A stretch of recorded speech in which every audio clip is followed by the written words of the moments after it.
अब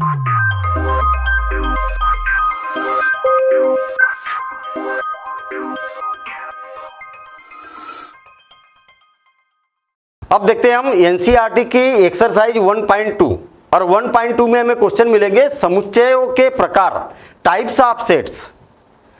पहले हम बेसिक समझेंगे और उस बेसिक के आधार पर प्रॉपर तरीके से बेसिक समझेंगे ना, बिल्कुल एक एक बात समझेंगे और इस आधार पर आपकी एक्सरसाइज बन जाना चाहिए। मैं आपको बता दूं कि आप अगर बेसिक प्रॉपर तरीके से समझते हैं इसका तो आप खुद ही एक्सरसाइज बना सकते, चाहे वो एनसीईआरटी की एक्सरसाइज हो, चाहे एडवांस हो, चाहे किसी भी पब्लिकेशन की बुक हो, ठीक है ना। सबसे महत्वपूर्ण होता है बेसिक। तो हम पहले बेसिक समझेंगे, फिर उसके बाद में एक्सरसाइज को देखेंगे। आपको मैं बता दूं कि इससे पहले वाली जो एक्सरसाइज थी ना, उसमें क्या पढ़ा था हमने, बिल्कुल एकदम स्टार्टिंग वाली बात कि समुच्चय क्या होता है, सेट्स क्या होता है, इसको कैसे डिफाइन किया जाता है, इसको प्रदर्शित करने के क्या क्या तरीके होते हैं, अगर कोई अवयव है तो अवयव को किस प्रकार से प्रदर्शित किया जाता है, समुच्चय को प्रदर्शित करने के लिए कौन से कोष्टक का प्रयोग किया जाता है, कौन से अल्फाबेट का प्रयोग किया जाता है, ये सारी बातें हमने पहली एक्सरसाइज के बेसिक में पढ़ी थी। उसको हम एक शॉर्ट में रिवीजन करेंगे, फिर उसके बाद में हम कंटिन्यूअस इसको करेंगे। मैं आपको बता दूं कि समुच्चय के जो प्रकार हैं इसको बिल्कुल याद करने की जरूरत नहीं, जैसा नाम है वैसा ही उसका काम होता है। जैसे ही आपको नाम मिलेगा वैसे ही आप इसकी डेफिनेशन लिख सकते हैं, खुद लिख सकते हैं, रटने की जरूरत नहीं है। देखिए कैसे, पहले हम थोड़ा सा एक शॉर्ट में एक जो पहली एक्सरसाइज में हमने पढ़ा था, पिछले वीडियो में आप देख सकते हैं उसको, उसमें ये देखा था कि समुच्चय को किस प्रकार से प्रदर्शित किया जाता है। एक शॉर्ट एक रिवीजन 5 मिनट में रिवीजन कर रहे हैं, फिर उसके बाद में हम कंटिन्यू कर रहे हैं। यहाँ पर देखना, ओवरऑल समुच्चय जो है वो क्या है, समूह से बना है, मिलकर बना है समूह, या तो फिर हम बोल सकते हैं ग्रुप, या ना झुंड बोल सकते हैं हम, झुंड। कहीं ना कहीं जो समूह समुच्चय बना हुआ है इन शब्दों से मैच करता है, लेकिन दोनों में जो छोटा सा एक जो डिफरेंस है उस डिफरेंस को समझने की कोशिश करते हैं और वहीं से इसकी डेफिनेशन बन के आती है। देखिए फिर से और एक बार, मान लिया जाए कि मेरे पास में कुछ वस्तु है, देखिए 2, 4, 6, 8 और 10 और 12। देखिए ध्यान देना, इधर मेरे पास में क्या कुछ वस्तु है, इस प्रकार से वस्तुएं बोल देता हूं मैं।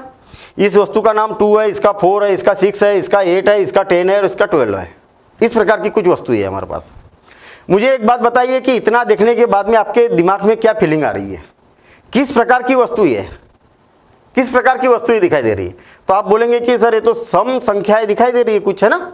तो हम यहां पर क्या बोलेंगे, सम संख्याएं, संख्याएं है, क्या है, सम संख्याएं है। क्या मैं अगर इसको बोल दूं कि ये सम संख्याएं है या सम संख्याओं का समूह है, ऐसा अगर बोल दूं तो क्या उचित रहेगा? मुझे ऐसा लग रहा है कि सही तरीके से परिभाषित नहीं किया हमने इसको। कैसे परिभाषित नहीं किया? अगर मैं बोलूं कि सम संख्या है तो सम संख्या तो 2, 4, 6, 8, 10, 12 और इस प्रकार से इनफाइनाइट तक होता है ना। तो 0 भी तो सम संख्या है, -2 भी है, -4 भी है, -6 भी है और इधर भी इनफाइनाइट तक जा रही है। तो क्या इतनी वस्तुओं को डिफाइन करने के लिए क्या ऐसा लिखना उचित है? तो मेरे ख्याल से तो उचित नहीं है। हमें क्या करना होगा, परिभाषित कर दिया हमने, परिभाषित से काम नहीं चलेगा। हमने क्या किया, परिभाषित किया, तो परिभाषित से काम नहीं चलेगा। हमें क्या करना होगा, सुपरिभाषित करना होगा। क्या करना होगा, सुपरिभाषित, वेल डिफाइंड। क्या करना होगा, वेल डिफाइंड करना होगा। यह सबसे इंपॉर्टेंट बात है। क्या किस प्रकार की सम संख्याएं दिखाई दे रही, क्या प्राकृत लिख दूं मैं यहां पर, प्राकृत? क्या अब सही है?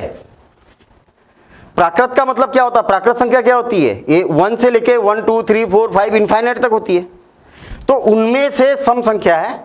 अब मेरे ख्याल से कुछ बात सही है, लेकिन अभी भी पूरी बात परफेक्ट नहीं है। अगर मैंने लिख दिया कि ये भैया क्या है, सम प्राकृत संख्याओं का समूह है, तो सम प्राकृत संख्या तो 2, 4, 6, 8, 10, 12 और 13, 14 ऐसा इनफाइनाइट तक होती है। अभी भी आपने इसको सुपरिभाषित नहीं किया। क्या करना होगा, आपने ये देखा कि इसको ब्रेक लगाना पड़ेगा कि भैया यहां तक ही है। कहां तक, 13, जो 13 से छोटी है। अब हमने क्या किया, सुपरिभाषित कर दिया इसको। कहने का मतलब ये हुआ कि पहले क्या थी, ये वस्तु ये थी। तो वस्तुओं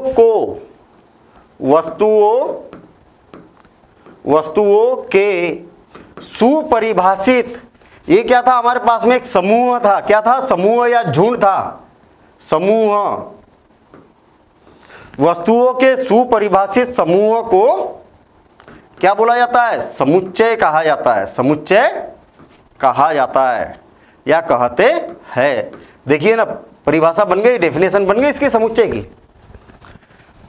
हमें ये मालूम होना चाहिए कि जो वस्तु ये है, वस्तुओं को कामा से सेपरेट किया जाता है। कामा से सेपरेट किया जाता है, ये पहला रूल समुच्चय का। उसके बाद में इसको सर्पाकार कोष्ठक के अंदर बंद कर दिया जाता है। ये बंद कर दिया। आप अगर छोटे कोष्ठक में बंद करेंगे तो उसको समुच्चय नहीं बोलेंगे, बड़े कोष्ठक के अंदर बंद करेंगे तो उसको समुच्चय नहीं बोलेंगे। समुच्चय को सर्पाकार कोष्ठक के ही अंदर बंद किया जाता है। ये क्या हो गया, पूरा समुच्चय बन गया। और पूरे समुच्चय को, पूरे सेट को अंग्रेजी वर्णमाला के कैपिटल लेटर के द्वारा प्रदर्शित किया जाता है।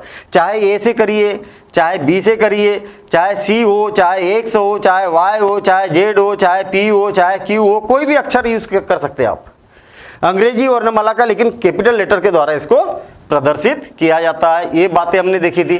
अब इसके अंदर जो आपको ये वस्तुएं दिखाई दे रही है ना, ये वाली वस्तुएं, ये क्या है, अब समुच्चय बन गया।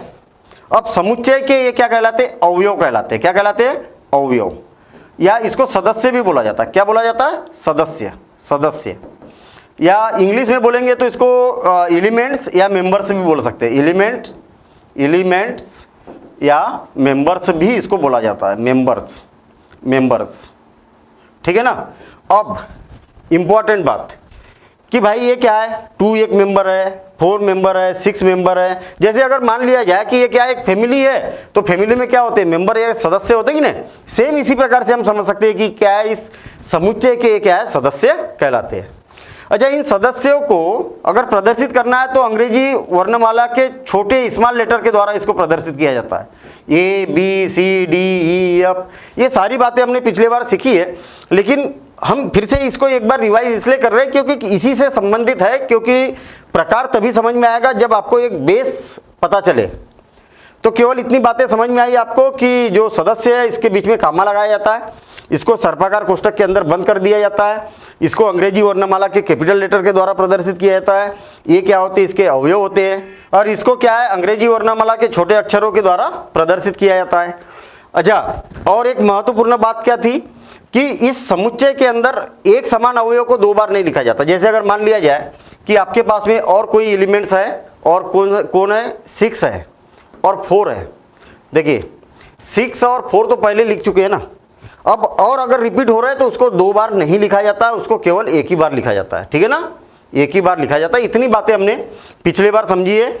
इसको प्रदर्शित करने के हमारे पास में 2 तरीके हैं, एक सारणीबद्ध रूप और एक समुच्चय निर्माण रूप। ठीक है, सेट बिल्डर फॉर्म और टेबुलर फॉर्म। तो इस प्रकार से हम इसको 2 प्रकार से प्रदर्शित करते हैं।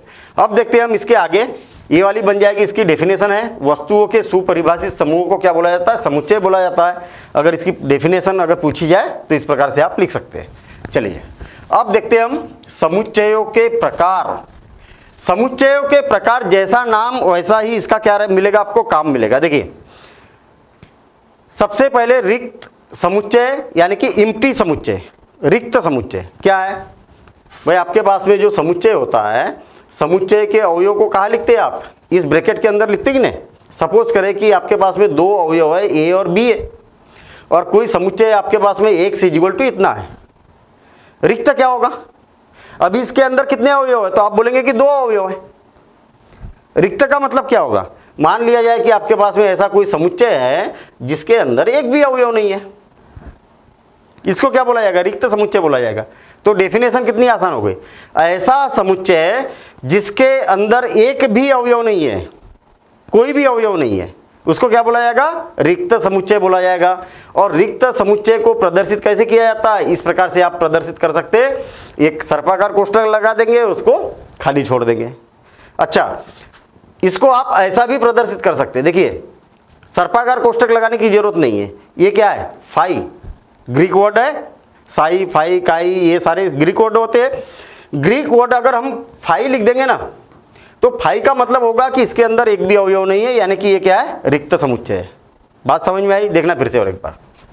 मैंने क्या बोला, कोई अगर समुच्चय आपके पास में ए इज इक्वल टू, तो आप या तो ऐसा खाली इससे प्रदर्शित कर दीजिए या तो आप ऐसा प्रदर्शित कर दीजिए। दोनों का मतलब क्या होता है? दोनों का मतलब एक ही होता है। इसको रिक्त समुच्चय बोला जाता है। हम बोल सकते हैं कि ये समुच्चय क्या है? रिक्त समुच्चय। हाँ, ये गलती नहीं करना है कि ए इज इक्वल टू 5 लिख दिया हमने। याद रखना कि इस कोष्टक के अंदर जो भी लिखेंगे वो क्या बन जाएगा? अवयव बन जाएगा। ये बात रखना। ये रिक्त नहीं है। क्यों? क्योंकि इसके अंदर अब एक अवयव है। आपने ब्रैकेट लगा दिया ना, तो ब्रैकेट के अंदर जो भी लिखेंगे वो क्या बन जाएगा? अवयव बन जाएगा। आपने क्या किया? यहां पर खाली ब्रैकेट छोड़ दिया, तो इसको क्या बोला जाता है? रिक्त समुच्चय बोला जाता है। इसकी परिभाषा लिख लीजिए। ऐसा समुच्चय जिसमें कोई भी अवयव न हो उसे रिक्त समुच्चय कहा जाता है। A set which does not contain any elements is called null set. This set is sometime also called the empty set. हम क्या बोल सकते हैं इसको? रिक्त समुच्चय बोलिए चाहे एम्प्टी सेट बोलिए, दोनों का मतलब क्या है? एक ही है। या वाइड सेट भी बोला जाता है। और एक नाम लिख लीजिए इसका, wide set. Wide wide wide set, ठीक है ना। और इसको कैसे डिनोट किया जाता है? या तो 5 से डिनोट करेंगे या तो फिर ऐसे खाली स्थान से करेंगे। इसके अंदर कोई भी अवयव नहीं है तो खाली है, रिक्त है। तो इस प्रकार से आप यहां पर लिख सकते हैं। और इसके एग्जाम्पल लिख लीजिए। उदाहरण उदाहरण ए इज इक्वल टू खाली या बी इज इक्वल टू 5। इस प्रकार से आप यहां पर एग्जाम्पल लिख सकते हैं। ये भी रिक्त है और ये भी रिक्त है, ठीक है। चलिए अगली डेफिनेशन देखते हैं हम। एकल या एकल समुच्चय, एकक या एकल समुच्चय क्या होगा भाई? Singleton sets. सिंगल, अकेला, नाम से क्लियर है ना, अकेला होना चाहिए। क्या होगा अकेला? अरे भाई अकेला क्या होगा भाई? एकक। एकक किसको बोला? या एकल समुच्चय। एकल समुच्चय सिंपल सी बात है कि अगर मान लिया जाए कि आपके पास में कोई समुच्चय जिसके अंदर केवल एक ही अवयव है। क्या है? केवल एक ही अवयव, कुछ भी हो सकता है। जैसे y is equal to 8, z is equal to 25। कितने अवयव है? एक ही अवयव 25। हाँ, अगर यहां पर कामा लगा देंगे तो अब 2 अवयव हो जाएंगे। अब ये एकल नहीं होगा ना। अब कितने कामा से सेपरेट किया जाता तो एक अवयव ये हो गया, एक अवयव ये हो गया। अगर कामा नहीं लगाएंगे तो अब 25 हो गया। अब अकेला अवयव है, ठीक है ना। तो ऐसा समुच्चय, नाम डेफिनेशन ऑटोमेटिक बनना चाहिए। जैसे नाम आया वैसी डेफिनेशन बन जाना चाहिए आपकी। एकक या एकल समुच्चय क्या बोलेंगे? ऐसा समुच्चय जिसमें केवल एक ही अवयव, एकल समुच्चय कहलाता है, ठीक है ना। अवयव कोई भी हो सकते हैं। इस प्रकार से आप उदाहरण दे सकते हैं। डेफिनेशन नोट कर लीजिए। ऐसा समुच्चय जिसमें केवल एक अवयव हो उसे एकक या एकल समुच्चय कहते हैं। A set consisting of a single elements is called a singleton set. उदाहरण के लिए एग्जाम्पल लिख लीजिए आप। इस प्रकार से एग्जाम्पल लिख लीजिए 18 या 25। इस प्रकार से कोई भी अवयव लिख लीजिए। ये भी क्या है? एकल अवयव है, ठीक है ना, एकल समुच्चय है। तो 2 डेफिनेशन हो गई, एक रिक्त और एक क्या हो गया? एकक या एकल समुच्चय। चलिए, लेकिन मैं आपको बता दूं कि डेफिनेशन जैसे ही नाम आया वैसे ही आपके दिमाग में आप बात आ जाना चाहिए। डेफिनेशन आपसे खुद से बन जाना चाहिए, रटने की बिल्कुल जरूरत नहीं है। और यदि आपके दिमाग से निकल भी गई तो केवल उसके नाम से ही आपको डेफिनेशन को निकालना है। कैसे? परिमित समुच्चय। परिमित किसको बोलते हैं? परिमित, फाइनाइट किसको बोला जाता है? जो एक लिमिटेड हो, जिसके अवयवों को हम गिन सके। आई बात समझ में? देखना फिर से और एक बार। मुझे एक बात बताइए कि 1 2 3 4 5 इसके अंदर कितने अवयव है? तो आप बोलेंगे कि 5 अवयव है। अगर मान लिया जाए कि आपके पास एक समुच्चय है ए बी सी डी, कितने अवयव है? 4 अवयव, एक निश्चित अवयव है। सी इज इक्वल टू, देखिए 2 4 6 8 10 डेज डेज डेज कंटिन्यू। कितने अवयव है यहाँ पर? 1 2 3 4 5। डेज डेज डेज, मतलब इसके बाद में 12 आएगा, फिर 14 आएगा, फिर 16 आएगा, फिर 18 आएगा, फिर कभी खत्म ही नहीं होगा ये। कितने अवयव है इसमें, नंबर ऑफ एलिमेंट्स कितने हैं, तो आप बोलेंगे कि खत्म ही नहीं होंगे, तो इनफाइनाइट है ना, अनंत अनंत अवयव है इसमें। कहने का मतलब हमारा ये है कि भाई हम अगर इसको अवयव की संख्या को गिन सकते हैं तो परिमित हो जाएगा, और नहीं गिन सकते मतलब अनंत, इस प्रकार से हम तो ये क्या हो जाएगा, अपरिमित हो जाएगा। देखिए, ऐसा समुच्चय जिसमें अवयव की संख्या निश्चित होती है, जिसको हम गिन सके, मतलब उसे परिमित समुच्चय कहते हैं। परिमित समुच्चय अगर मान लिया जाए कि मेरे पास में एक परिमित समुच्चय है और वो ए ई आई ओ यू अंग्रेजी वर्णमाला के स्वर है, ठीक है, छोटे अक्षर लिखे हुए हैं यहाँ पर। देखिए यहाँ पर आप देखेंगे कि इसके अंदर कितने अवयव, 1 2 3 4 5 अवयव है ना। तो हम यहाँ पर बोल सकते हैं कि नंबर ऑफ एलिमेंट्स ऑफ ए, मतलब समुच्चय ए में अवयवों की संख्या कितनी है, 5 है। इस प्रकार से आप इसको प्रदर्शित कर सकते हैं। देखिए क्या बोल रहा हूं, नंबर ऑफ एलिमेंट्स ऑफ ए, कहने का मतलब इस समुच्चय के अंदर कितने अवयव है, कितने अवयव है, इसको प्रदर्शित करने के लिए क्या किया जाता है, यहाँ पर छोटा एन लगाया जाता है। देखिए छोटा एन लगाया, कोष्टक के अंदर समुच्चय का नाम लिखा जाता है, और कितने अवयव है, तो 5 अवयव है, तो यहाँ पर लिख दिया। अगर मान लिया जाए मेरे पास में कोई समुच्चय है x इक्वल टू क्या लिखा है, 1 2 3 4 5 6 7 8। मुझे एक बात बताइए कि इसके अंदर कितने अवयव है, तो आप बोलेंगे कि किसके अंदर, एक्स के अंदर। एक्स के अंदर कितने अवयव है, तो आप बोलेंगे कि 8 एलिमेंट्स है, 8 अवयव है। इस प्रकार से इसको प्रदर्शित किया जाता है। तो जब भी एक निश्चित हो संख्या, तब उस समय में नंबर ऑफ एलिमेंट से इसको प्रदर्शित किया जाता है, या ऑर्डर भी बोला जाता है, order of X is equal to 8। N लिखिए चाहे ओ लिख दीजिए, ओ का मतलब हो गया ऑर्डर ऑफ एक्स, यानी कि ये जो होती है इसकी क्या होती है, कोटि होती है। क्या कहलाती है, इसकी कोटि कहलाती है। कौन सी, ये वाली। एक्स की कोटि कितनी है, 8 है। 8 का मतलब ये है कि इसके अंदर अवयव है। देखिए परिमित समुच्चय में अवयव की संख्या को उसकी कोटि कहते हैं, इसे एन ए से प्रदर्शित करते हैं। सिंपल सी बात है, एन ए का मतलब होता है इसके ए के अंदर कितने अवयव है, तो उसको यहाँ पर लिख दिया जाता है। ओ से भी प्रदर्शित किया जाता है, लेकिन ओ से जरूरत नहीं है, ज़्यादातर सामान्यतः इसी से प्रदर्शित किया जाता है, तो इसको नहीं भी लिखेंगे तो चलेगा, ठीक है ना। तो आप इसको नोट कर लीजिए, परिभाषा नोट कर लीजिए, उदाहरण नोट कर लीजिए, और हम अगली डेफिनेशन देखते हैं। क्या है, अपरिमित समुच्चय। भाई परिमित मालूम है तो अपरिमित तो ऐसे लिख सकते हैं आप। क्या बोलेंगे, ऐसा समुच्चय जिसमें अवयव की संख्या क्या हो, अपरिमित हो। अपरिमित मतलब जिसको हम गिन नहीं सकते। कई सारे समुच्चय, जैसे मान लिया जाए ये इज इक्वल टू, आपके पास में एक समुच्चय है 2 4 6 8 डेज डेज डेज। इसको क्या किया जाता है, डेज डेज डेज का मतलब क्या हो गया, 8 के बाद में भी और आने वाले, और कहाँ तक, अनंत तक। तो ये क्या हो जाएगा, अपरिमित हो जाएगा, अपरिमित। अच्छा b इज इक्वल टू, ध्यान देना इधर, 1 2 3 4 डेज डेज डेज, ये क्या हो गया, अपरिमित हो गया। क्यों, क्योंकि आगे की ओर कहीं आगे जा रहा। अच्छा डेज डेज डेज 1000, अब परिमित हुआ क्या, अब परिमित नहीं हुआ। क्यों, क्योंकि आप बोल रहे हैं कि 1 2 3 4 5 6 7 8 9 कहाँ तक, 1000 तक। मतलब आपको पता चल गया कि इसके अंदर कितने अवयव है, तो आप बोल सकते हैं कि इसके अंदर जो अवयव है 1000 अवयव है। 1000 है कि नहीं, 1000 तक जा रहा है ये। कहने का मतलब इनको अगर गिनेंगे तो 1000 मिलेंगे आपको।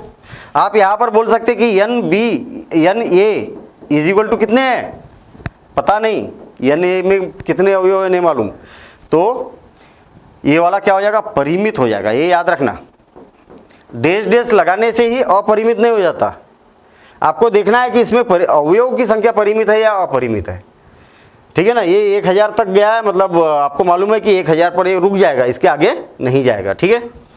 तो इसकी डेफिनेशन लिख लीजिए, ऐसा समुच्चय जिसमें अवयवों की संख्या अनिश्चित होती है, कितनी है नहीं मालूम, उसे अपरिमित समुच्चय कहते हैं, या वह अपरिमित समुच्चय कहलाता है, ऐसा भी लिख सकते हैं हम।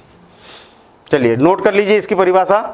अब देखते हैं हम समतुल्य इक्विवेलेंट सेट, नाम से क्लियर है, इक्विवेलेंट समतुल्य मतलब एक समुच्चय और दूसरा समुच्चय, दोनों की तुलना की जा सके। भाई तुलना कब करेंगे, कब तुलना करेंगे?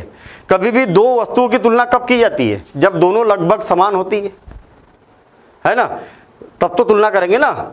मतलब हम यहाँ पर बोल सकते हैं कि समतुल्य ऐसे दो समुच्चय, देखिए ऐसे दो समुच्चय जिसमें अवयवों की संख्या क्या होना चाहिए?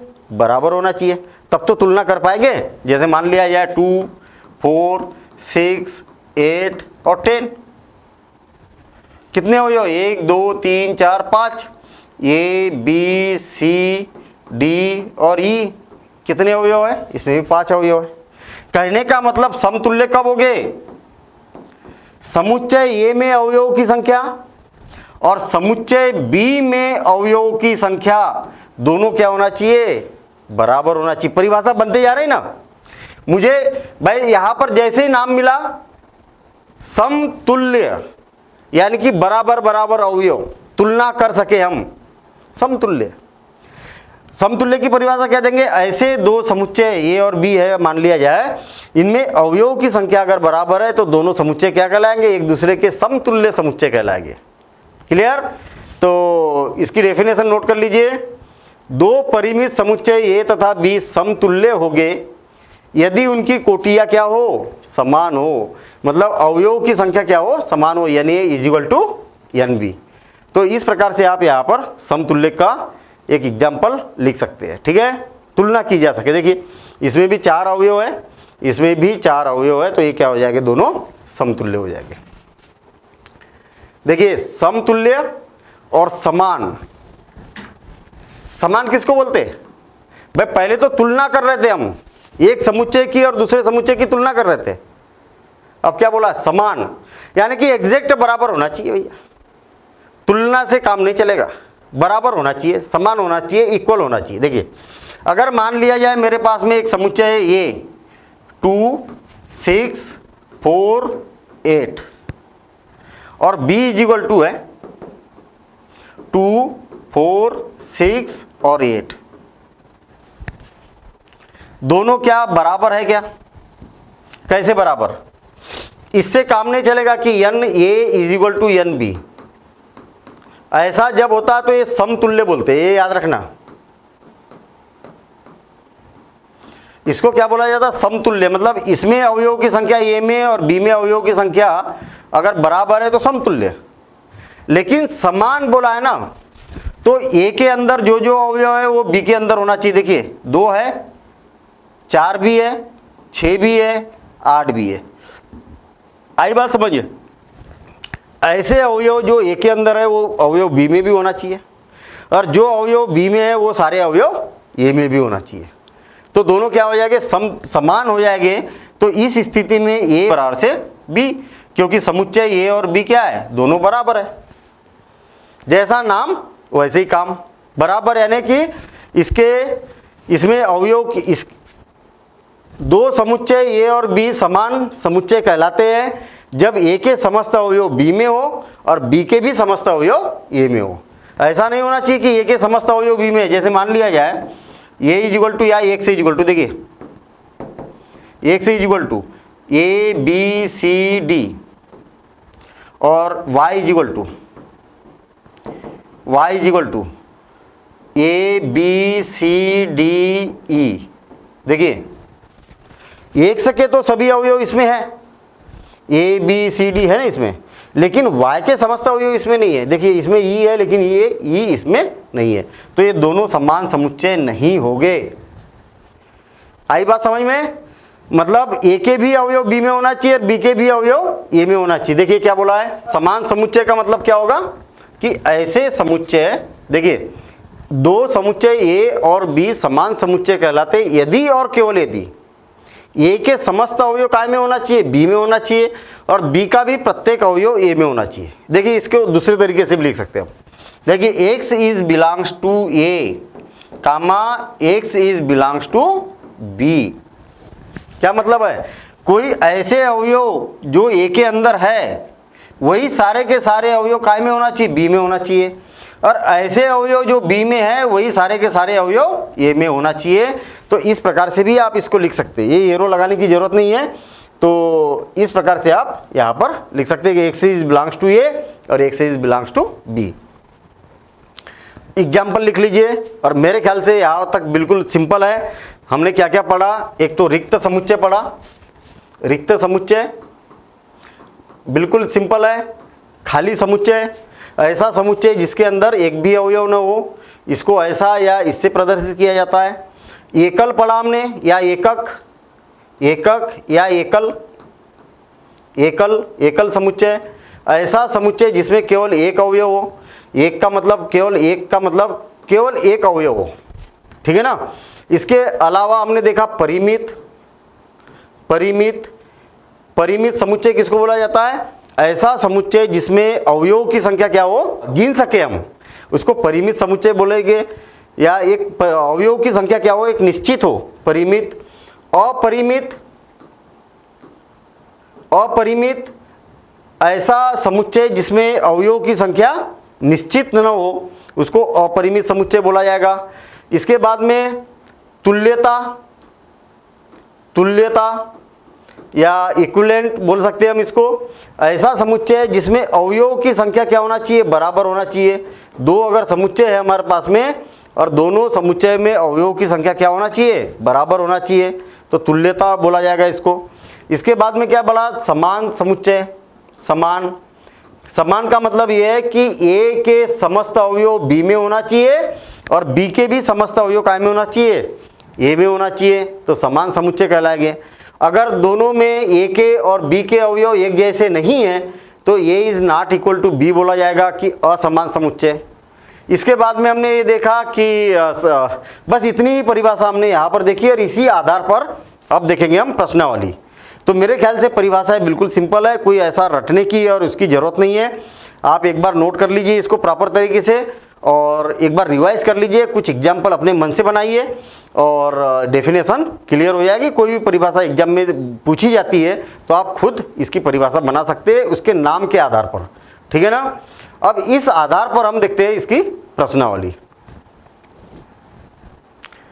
प्रश्नावली 1.2 क्या बोल रही है यहाँ पर, निम्नलिखित में से कौन से रिक्त समुच्चय के उदाहरण है। हमें पहचानना है कि कौन रिक्त समुच्चय है और कौन रिक्त समुच्चय नहीं है। ध्यान देना इधर, क्वेश्चन को पढ़िए और उस समुच्चय के अंदर अगर कोई अवयव है ही नहीं तो रिक्त, और कोई अवयव आ गए 3, 5 आ गए तो फिर रिक्त नहीं हो गए। बस यही तो चीजें पहचानना हमें। क्वेश्चन को प्रॉपर तरीके से पढ़ना है। देखिए, 2 से भाज्य विषम प्राकृत संख्याओं का समुच्चय। मुझे एक बात बताइए कि इसको प्रॉपर तरीके से ऐसा देखिए, भाज्य जो विभाजित हो सकती है किससे, 2 से। विषम प्राकृत संख्या है, विषम प्राकृत संख्या क्या होती है, 1, 3, 5, 7, 9 और डेज डेज डेज कंटिन्यू। मुझे एक बात बताइए कि कोई ऐसी विषम संख्या है क्या जिसको 2 से विभाजित किया जा सकता है, तो नहीं है, कोई भी संख्या नहीं है भाई। विषम संख्या, सम संख्या 2 से विभाजित होती है, विषम संख्या 2 से विभाजित नहीं होती है, तो सिंपल सी बात है। तो यहाँ पर बोला है कि कौन से रिक्त समुच्चय है, तो पहला क्या हो जाएगा, रिक्त हो जाएगा। ये क्या हो जाएगा, रिक्त हो जाएगा। इस प्रकार से आप लिख सकते हैं रिक्त समुच्चय, ठीक है। चलिए, या इधर लिख देता हूं मैं, पहला क्या हो जाएगा, रिक्त समुच्चय, समुच्चय होगा। चलिए, ठीक है। अब दूसरा देखते हैं हम, सेकेंड पार्ट क्या बोला है, सम अभाज्य संख्याओं का समुच्चय। देखिए, सबसे पहले तो सम और फिर अभाज्य संख्या बोला है। अभाज्य संख्या क्या होती है मालूम है आपको, ऐसी संख्या जो केवल 1 से विभाजित होती है और स्वयं से विभाजित होती है, इसके अलावा किसी से भी विभाजित नहीं होती। ये क्या होती है, अभाज्य संख्या। देखिए, ये क्या होती है, अभाज्य संख्या। अभाज्य संख्या क्या होगी, 2, 3, 5, 7, 11, 13 19, 17, 19 और dash dash dash dash continue. ये क्या है? अभाज्य संख्या है। आपको प्रॉपर थोड़ा सा इसका स्ट्रक्चर बनाना पड़ेगा, रफ पर काम करो, गलती नहीं होना चाहिए, एक्यूरेसी के साथ करना है। और सम बोला है, मुझे एक बात बताइए कि सम संख्या क्या होती है? 2, 4, 6, 8, 10, 12 डैश डैश डैश कंटिन्यू। ऋणात्मक भी होती है। तो क्या अभाज्य संख्या और सम संख्या में कोई संख्या एक जैसी है? हाँ है ना, कौन है? 2 है। तो सम अभाज्य संख्या क्या हो जाएगी? 2 होती है। ये मालूम भी होना चाहिए आपको, सामान्य जनरल भी मालूम होना चाहिए कि 2 ऐसी सम संख्या है जो अभाज्य भी है। ठीक है, तो सेकंड में बोलेंगे कि आपके पास में जो समुच्चय है इसके अंदर क्या है? 2 है, तो रिक्त समुच्चय होगा क्या? रिक्त समुच्चय नहीं है। आई बात समझ में भाई? अगर इसके अंदर एक भी अवयव नहीं होता तो रिक्त होता, जैसे पहला वाला। यहां पर तो एक अवयव है, इसलिए रिक्त समुच्चय नहीं होगा। चलिए ठीक है, थर्ड देखते हैं हम। देखिए क्या बोला है? एक से एक प्राकृत संख्या है। मुझे एक बात बताइए कि प्राकृत संख्या क्या होती है? प्राकृत संख्या क्या होती है? प्राकृत, तो आप बोलेंगे जो गिनती की संख्या है उसी को तो प्राकृत संख्या बोला जाता है। इसी को गिनती की संख्या को ही प्राकृत संख्या बोला जाता है। एक से एक प्राकृत संख्या है, लिख दिया मैंने। जो 1 का मान कितना है? 5 से छोटा है और साथ ही साथ से 7 से बड़ा है। बड़ी अजीब सी बात हो गई। आपके पास में अगर मान लिया यह प्राकृत संख्या है 1, 2, 3, 4, 5, 6, 7, 8, 9 है, इस प्रकार से ये इधर प्राकृत संख्या बन रही है। क्या बोला? ऐसी प्राकृत संख्या जो 5 से छोटी है। 5 से छोटी कौन सी हो जाएगी? ये हो जाएगी। और 7 से बड़ी है। 7 से बड़ी क्या हो जाएगी? ये हो जाएगी। है क्या कोई एक जैसा? भाई प्राकृत संख्या ये है जो 5 से छोटी है और 7 से बड़ी है। संभव ही नहीं है, एक जैसी थोड़ी है।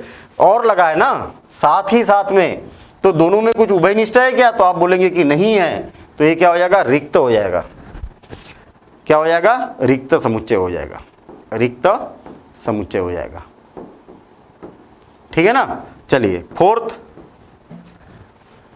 y किन्हीं 2 समांतर रेखाओं का उभयनिष्ठ बिंदु है। देखिए 2 समांतर रेखा है। देखिए एक रेखा है और इसी की समांतर रेखा है। क्या दोनों में कोई उभयनिष्ठ बिंदु है?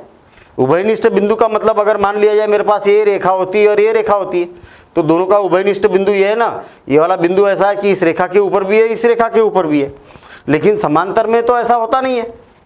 समांतर तो आप कितनी भी खींच लो, आप कोई भी बिंदु उभयनिष्ठ नहीं होगा। तो आप यहां पर बोलेंगे समांतर रेखाओं में कोई उभयनिष्ठ बिंदु है क्या? नहीं है। तो ये क्या हो जाएगा? रिक्त समुच्चय होगा। रिक्त समुच्चय होगा। ठीक है, तो इस प्रकार से आप यहां बोल सकते हैं। समझ में आ गई ना बात? अब अगला क्वेश्चन देखिए, बिल्कुल सिंपल है ना। बस आपको पहचानना है, उसको ढूंढना है, हल करके देखना पड़ेगा कि जैसा बोला है वैसा है या नहीं है। यहाँ लिखने की जरूरत नहीं, मैंने इधर इसको अलग से हल कर दिया। चलिए नोट करते हुए जाएंगे ये सब, है ना। निम्नलिखित समुच्चयों में से कौन परिमित और अपरिमित है? परिमित मतलब इसके अवयवों की संख्या को गिन सके, वो परिमित है। मतलब अवयव की संख्या क्या हो? निश्चित हो तो परिमित, और निश्चित नहीं है तो अपरिमित। देखिए वर्ष के महीनों का समुच्चय अगर कितना होता है? कितने महीने होते हैं? अगर मैं एक समुच्चय बनाने की कोशिश करूं तो आप बोलेंगे कि जनवरी होता है, फरवरी होता है, मार्च होता है ना, मार्च होता है। और इसी प्रकार से कहाँ तक होता है? ये दिसंबर तक होता है। कितने महीने हैं? एन ए, देखिए ना, N A is equal to 12। गिन लिए ना। क्या है? परिमित है कि अपरिमित? अगर गिन सके, 12 ही तो अवयव है इसके अंदर, गिन सके तो परिमित। तो ये क्या हो जाएगा? पहला परिमित। ठीक है, परिमित समुच्चय है। ठीक, सेकेंड वाला देखिए, 1 2 3 4 5 6 7 8 9 10 अनंत तक जा रहा है। क्या है, कितने अवयव है इसमें? अपरिमित। कितने अवयव है? अपरिमित अवयव, अपरिमित अवयव है यहाँ पर। चलिए, मतलब गिन नहीं पा रहे हैं ना हम। अच्छा, थर्ड देखिए, 1 2 3 4 5 कहाँ तक? 99 100 100 पर क्लोज हो गया नहीं, 100 तक ही तो है। तो इसमें अवयव की संख्या कितनी है? एन ए, या इसको अगर मान लिया जाए बी मान लिया जाए इस समुच्चय को, तो कितने अवयव है? 100 अवयव है, गिन लिया आपने। इसके अंदर ये प्राकृत संख्या दिखाई दे रही, कहाँ तक की? 100 तक की। तो ये क्या हो जाएगा? परिमित हो जाएगा, परिमित समुच्चय। गिन लिए अवयव की संख्या तो परिमित, और नहीं गिनी तो अपरिमित। ठीक, चलिए, 100 से बड़े धन पूर्णांकों का समुच्चय। 100 से बड़े कहाँ तक? पता नहीं। मान लिया जाए मेरे पास में एक समुच्चय है, इसका नाम सी दे देता हूँ, मान लिया जाए। देखिए ये वाला है ना 100 से बड़ा, सी इज इक्वल टू, ध्यान देना इधर, 100 से बड़े धन पूर्णांकों का समुच्चय। 100 से बड़ा क्या होता है? 101, 102, 103, 104 और डेज डेज डेज डेज, कभी खत्म ही नहीं होगा, चलते जाएगा, अनंत तक जाएगा। कहने का मतलब जो फोर्थ है ये क्या है? अपरिमित, अपरिमित समुच्चय, समुच्चय है। चलिए, 99 से छोटे अभाज्य पूर्णांकों का समुच्चय। देखिए 99 से छोटे क्या होता है? अभाज्य क्या होते हैं? 2 3 5 7 11 13, और ऐसा कहाँ तक देखना है आपको? 99 तक देखना है। 99 तक देखना है, मतलब 99 से पहले जो भी अभाज्य संख्या आएगी वहाँ तक देखना है। तो क्या आप 99 तक की अभाज्य संख्याओं को गिन सकते हैं? बिल्कुल गिन सकते हैं। अगर आप देखेंगे कि 1 से लेकर 100 तक के जो अभाज्य संख्या होती है वो कितनी होती है? 25 होती है। ये मालूम भी होना चाहिए हमें, ठीक है ना। तो क्या हो गया? परिमित हो जाएगा, ये फिफ्थ हो जाएगा परिमित, परिमित समुच्चय हो जाएगा। आई बात समझ में? समुच्चय, परिमित समुच्चय है। क्यों? क्योंकि हम इसको गिन सकते हैं ना, 99 तक है। और आप अगर पूरी अभाज्य संख्या अगर बनाते हैं, ठीक है ना, 1 से लेकर 100 तक, तो आपको मालूम भी होना चाहिए कि 25 अभाज्य संख्या होती है, ठीक है ना। हमने गिन लिया। चलिए अगला क्वेश्चन देखते हैं हम। निम्नलिखित समुच्चयों में से प्रत्येक के लिए बताइए कि कौन परिमित है और कौन अपरिमित है। वही क्वेश्चन है, इसमें भी हमें परिमित और अपरिमित बताना है। देखिए पहला क्वेश्चन क्या बोला है? एक अक्ष के समांतर रेखाओं का समुच्चय। मुझे एक बात बताइए कि एक अक्ष के समांतर कितनी रेखाएं खींची जा सकती है? एक हो गया, एक डैश और वाई डैश। एक अक्ष के समांतर ये रेखा खींची, ये भी रेखा एक अक्ष के समांतर है, ये भी एक अक्ष के समांतर है, ये भी एक अक्ष के समांतर है। खींचते रहो ना आप, जीवन भर खींचते रहो, कभी खत्म नहीं होगी। आई ना बात समझ में? कितनी रेखाएं खींची जा सकती है? अनंत, जितनी खींचना है उतनी खींचिए। इसके बीच में भी खींच दीजिए आप, इसके बीच में ये समांतर रेखा है एक अक्ष के समांतर, जितनी चाहे उतनी खींच सकते हैं। क्या होगा?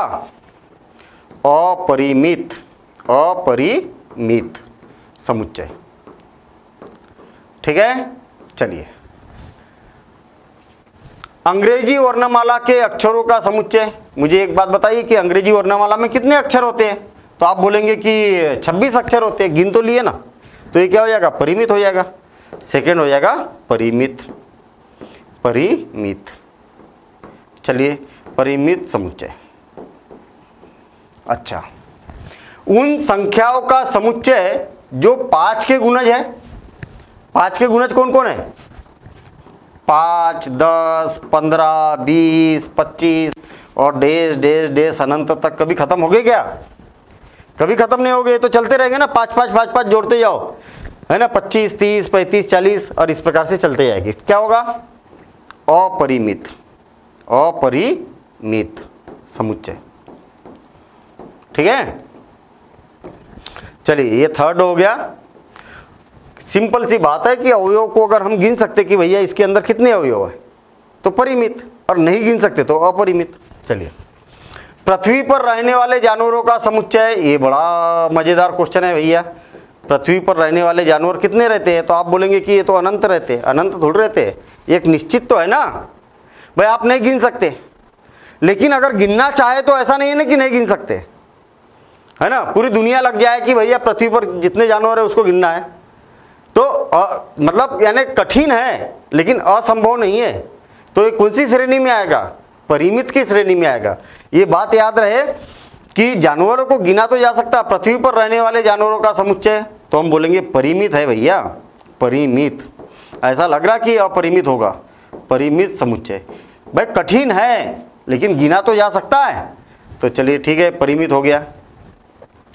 मूल बिंदु 0 0 से होकर जाने वाले वृत्तों का समुच्चय क्या होगा? मूल बिंदु से कितने वृत्त जा सकते हैं? कितने वृत्त जा सकते हैं? तो आप बोलेंगे कि देख लेते भाई हम, ठीक है ना, हम देख लेते यहाँ पर कितने जा सकते हैं। तो मैं यहाँ पर बना रहा हूँ, एक तो ये बन गया और x अक्ष हो गई, और इसी प्रकार से y अक्ष बना देता हूँ, इसी प्रकार से y अक्ष बना देता हूँ। ये बना दी मैंने y अक्ष। अब मुझे एक बात बताइए कि इससे वृत्त कितने खींचे जा सकते हैं इसके मूल बिंदु से होकर जाने वाले? तो बना के देखता हूँ मैं। देखिए ये मूल बिंदु से गया कि नहीं वृत्त, और ये वाला भी तो वृत्त मूल बिंदु से गुजरा हुआ है, और ये वाला भी वृत्त मूल बिंदु से गुजरा है। छोटे बड़े भी हो सकते हैं, ये भी वृत्त मूल बिंदु से होकर गुजरा है, और ये वाला भी वृत्त जो है वो मूल बिंदु से ही तो होकर गुजरा है। देखिए ना, इसको मैंने अगर मान लिया जाए कि इस वृत्त को छोटा भी बना दिया तो ये भी तो मूल बिंदु से होकर गुजरेगा। देखिए ना, मूल बिंदु से होकर गुजरा। अरे कितने भी बना दो ना, कोई बाउंडेशन थोड़ी है, कितने भी बना दो, ये बना दिया, ये बना दिया, ये बना दिया, ये बना दिया, मतलब बनाते जाओ जो मूल बिंदु से होकर गुजर रहे। तो क्या हो गया, कितने जा सकते हैं यार? तो आप बोलेंगे कि अपरिमित। आई बात समझ में? अपरिमित समुच्चय। लॉजिक को आपको पकड़ना है, क्या बोलना चाह रहा, और उसको उस आधार पर इसके आंसर देना है। ठीक है, अगला क्वेश्चन, निम्नलिखित में बताइए कि a बराबर से b है या अथवा नहीं है। a का मान और b का मान बराबर है कि नहीं है। देखिए पहला ए बी सी डी, क्या इसमें ए बी सी डी है? क्या ए बी सी डी, जितने जो जो अवयव इसमें है वो सारे अवयव इसमें है, और जो जो अवयव है वो सारे अवयव इसमें भी है। तो क्या है, ए और बी बराबर है या नहीं है? हाँ है ना, बराबर। ए के बराबर के लिए क्या होना चाहिए? ए के समस्त अवयव बी में होना चाहिए, और बी के भी समस्त अवयव ए में होना चाहिए, तो तब दोनों क्या हो जाएंगे, बराबर हो जाएंगे। चलिए ठीक है, दूसरा देखिए, 4 8 4 8 12 इसमें है ही नहीं, 16 है, और आगे चेक करने की जरूरत ही नहीं है। 12 एक ऐसा अवयव जो ए में है और बी में नहीं है, तो ए और बी क्या है, बराबर नहीं है। तो ऐसा आप लिख सकते हैं। तीसरा देखिए, ये क्या है, ए का मान कितना है? ए का मान है हमारे पास में 2 4 6 8 और 10, ये है। और बी का मान कितना है?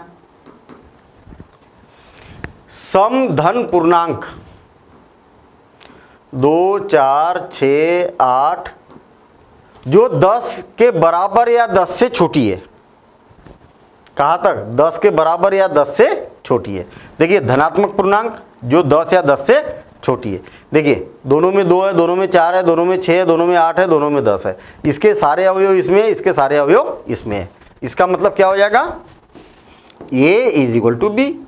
ऐसा आपको यही चेक करना है, ऐसा नहीं कि डायरेक्ट आपने यहीं पर कर लिया। पहले बना के देखिए आप उसको प्रॉपर। देखिए x संख्या 10 का एक गुणज है। देखिए ये = क्या है, 10 का गुणज है भैया। 10 20 30 40 50 और डैश डैश डैश डैश अनंत तक। और b = क्या है, 10 15 20 25, 30 और dash dash dash dash continue. क्या हो रहा? ए के तो समस्त अवयव इसमें दिखाई दे रहे हैं, सारे अवयव ए के, लेकिन बी के सारे अवयव ए में नहीं है। इसमें 15 है, इसमें नहीं है, तो ये इज इक्वल टू होगा क्या? B. Fourth, A is not equal to B. मतलब ए के सारे अवयव बी में होना चाहिए, बी के सारे अवयव ए में होना चाहिए, ऐसा होना चाहिए तब बराबर होगा, अदरवाइज बराबर नहीं होगा। चल ठीक है, तो चलिए ये हो गया क्वेश्चन। अगला क्वेश्चन देखते, मजा आ रहा ना? क्या निम्नलिखित समुच्चय युग्म समान है? समान है या नहीं है?